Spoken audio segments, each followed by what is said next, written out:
मी दीक्षा विकास चौने. तर मी स्वतः एक फार्मासिस्ट आहे. मी तुम्हाला आज सांगत आहे, मला जवळजवळ लग्न झाल्यापासून 7-8 महिन्यापूर्वी पिसोडी आणि गर्भाशयाच्या पिशवीवरती मला सूज होती. त्यामुळे मला भरपूर त्रास होत होता. अंगावरती सूज भरपूर येत होती. मी ट्रीटमेंट घ्यायला गेल्यावरती मला गायनेकोलॉजीच्या मॅडमनी मला 3 महिन्याची ट्रीटमेंट दिली होती. तर मला हार्मोनल ट्रीटमेंट घ्यायची नव्हती. मग मी असं सुचवलं की मला एक ग्रुप होता, त्या ग्रुपवरती मॅडमनी शलाका मॅडमनी त्यांचे सगळे हे टाकले होते अपडेट्स ग्रुपला. मी सगळे चेकआउट केले.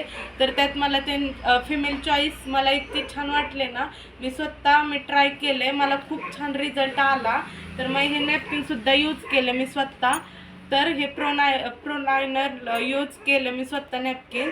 आणि हे सुद्धा मी खूप छान यूज केले. तर मला ह्याचा छान रिझल्टसुद्धा आला. तर मी आज स्वतः सोनोग्राफी करायला गेले होते. त्यावेळेस मॅडमनी माझी सोनोग्राफी केली. त्यावेळेस माझा पिसोडी प्रॉब्लेम आणि गर्भाशयाच्या पिशवीवरती सूज पूर्णपणे सगळी क्लिअर झाली आहे. तुम्ही पण हे प्रोडक्ट यूज करा, कारण मला स्वतःला खूप छान रिझल्ट आला आहे बघा. थँक्यू. थँक्यू विकास सर आणि प्रिया मॅम हे प्रोडक्ट बनवल्याबद्दल.